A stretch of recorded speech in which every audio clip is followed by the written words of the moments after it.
नमो भगवते वासुदेवाय। वैशाख मास महत्तम। अध्याय 11।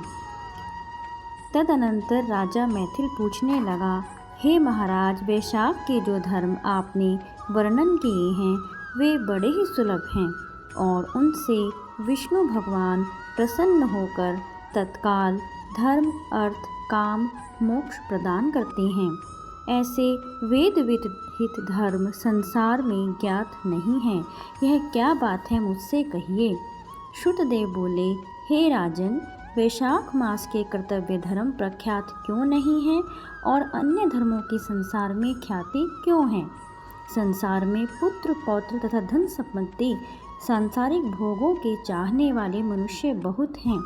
इसीलिए राजस और तामस धर्म संसार में प्रख्यात हैं और जो इच्छा रहित सात्विक धर्म सुख प्राप्ति कर विष्णु भगवान को प्रसन्न करने वाले हैं वह पृथ्वी पर छिपाने योग्य हैं। इसका कारण बताता हूँ, सुनो। इक्ष्वाकु के कुल का भूषण काशीपुरी में नृग का पुत्र सार्वभौम राजा बड़ा यशस्वी कीर्तिमान नाम का हुआ है। यह जितेंद्रिय, क्रोध को जीतने वाला, ब्रह्मण्य और राजाओं में उत्तम था। एक दिन वह आखेट करता हुआ जा रहा था तो मार्ग में मुनि वशिष्ठ जी के शिष्यों को देखा जो कहीं प्याऊ लगा रहे हैं, कहीं छाया मंडप बनवा रहे हैं, कहीं वापी निर्मल करवा रहे हैं, कहीं बैठे हुए मनुष्यों के पंखों से हवा कर रहे हैं, कहीं सुगंधित फूलों को दे रहे हैं, मध्याह्न समय में छतरी दान कर रहे हैं, कहीं तांबूल दे रहे हैं, कहीं नेत्रों में कपूर लगा रहे हैं। यह देख राजा ने पूछा कि तुम कौन हो और यह क्या कर रहे हो? वे बोले, हम वैशाख में कर्तव्य धर्मों को गुरु वशिष्ठ जी की आज्ञा से कर रहे हैं, जिनके करने से धर्म, अर्थ, काम और मोक्ष मिलते हैं और विशेष फल तुम गुरु जी से जाकर पूछो। यह सब सुन राजा वहाँ से तत्काल चल दिया और वशिष्ठ जी के आश्रम में पहुँचा। राजा गुरु वशिष्ठ जी को प्रणाम कर और वहाँ बैठकर कहने लगा, हे मुनीश्वर, मैंने मार्ग में आपके शिष्यों को शुभ कर्मों को करते देख उनसे पूछा कि यह क्या है और किस फल के निमित्त से कर रहे हो।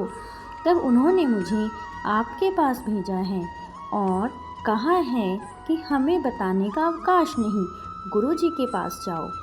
इसीलिए मैं आपके पास आया हूँ और आपसे इन धर्मों को सुनूं। वशिष्ठ जी प्रसन्न हो कहने लगे, हे राजन, वैशाख मास में प्रातःकाल स्नान करके विष्णु भगवान का विधि पूर्वक प्रेम से पूजन करे, दान करे और ब्राह्मणों की सेवा करे। ऐसा करने से जगन्नाथ भगवान प्रसन्न होते हैं।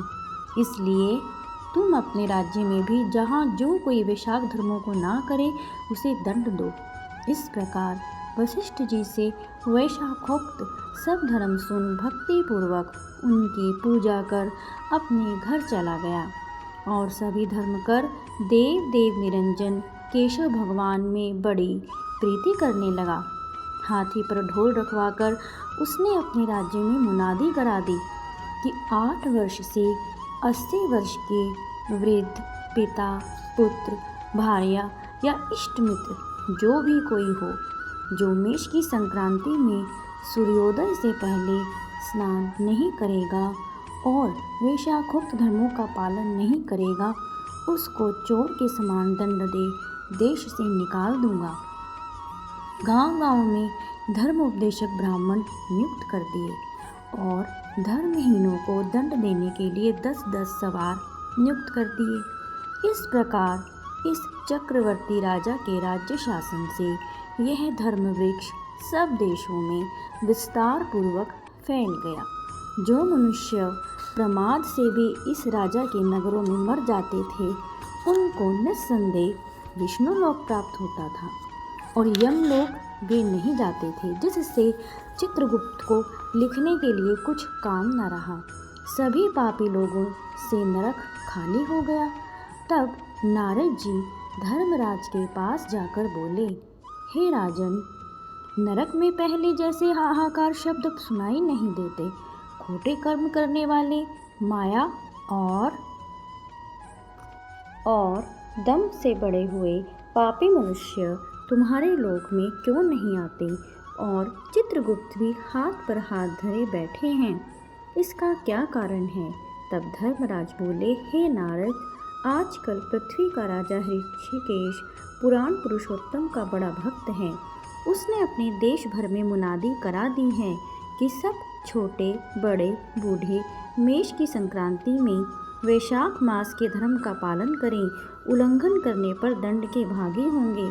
जिसके भय से वहाँ की प्रजा के लोग वैशाख के धर्मों का पालन करते हैं, इस कारण उनका मेरे लोक में आने का मार्ग बंद हो गया है और सब ब्रह्म हत्या आदि पापों से छूटकर सीधे विष्णु पद को प्राप्त होते हैं। इसीलिए मैं उस महाबली से युद्ध कर उसे मारूंगा। यदि वह मुझसे न मरेगा तो मैं ब्रह्मा के पास जा उनसे सब निवेदन कर स्वस्थ हो जाऊंगा। इस प्रकार नारद जी से सलाह कर मृत्यु, रोग, जरा आदि सेवकों तथा 50 कोटि यमदूतों को ले स्वयं यमराज दंड उठा भैंसा पर चढ़ पृथ्वी पर आए और शीघ्र ही उस राजा की पुरी को घेर महाशंखनाद करने लगे। जब राजा ने यह सुना कि यम से यमपुरी घेरी है, तब अत्यंत क्रोध कर अपनी सब सेना सजाकर नगर से बाहर आया। दोनों में घोर युद्ध हुआ। राजा ने यम की सारी सेना आदि को जीतकर क्षण भर में भगा दिया, जिससे क्रोध कर यमराज ने अपने अनेकों बाण चलाए और ढाल तलवार उठा राजा को मारने को आया। तब राजा ने 3 बाणों से यमराज के धनुष, ढाल, तलवार आदि सब काट कर गिरा दिए और एक तीक्ष्ण बाण यमराज के मस्तक में मारा। तब यम ने क्रोध कर अपना दंड उठाया और उसको ब्रह्मास्त्र से अभिमंत्रित कर राजा के ऊपर छोड़ दिया।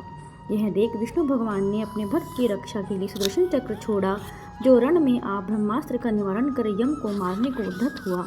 तब राजा सुदर्शन चक्र को नमस्कार कर स्तुति करने लगा कि इस यम की रक्षा करिए। तब सुदर्शन चक्र राजा की स्तुति करने पर बैकुंठ को चला गया और यम उदास हो ब्रह्मा जी के पास गया, जहाँ लोक और दिक्पाल बैठे उपासना कर रहे थे। उसने देखा चारों इतिहास पुराण शरीर धारण कर खड़े हैं, नदी सरोवर मूर्तिमान विराजमान हैं, पीपल आदि सभी वृक्ष खड़े हैं, वापी कुआं तालाब और पर्वत सब मूर्तिमान हैं। दिन रात पक्ष मास कला काष्ठा निमेष ऋतु अयन युग संकल्प विकल्प निमेष उन्मेष वृक्ष योग करण पूर्णिमा अमावस्या सुख दुख भय लाभ अलाभ जय अजय सतोगुण रजोगुण तमोगुण शांत मूर अति पौर प्राकृतिक विकार कफ वात पित्त आदि सब चराचर मूर्तिमान सेवा में खड़े हैं। उनके बीच में यमराज सेवकों सहित लज्जावान हो मुख मलिन कटे वृक्ष की भांति जा गिरा और त्राही त्राही पुकारने लगा, जिसको देख सभी आपस में आश्चर्य करने लगे कि यम के यहाँ आने का क्या कारण है। जिस यम को काम से क्षण भर भी अवकाश नहीं मिलता है, जिसके वस्त्र फट रहे हैं, चित्रगुप्त भी इसके पीछे पीछे ही आया है।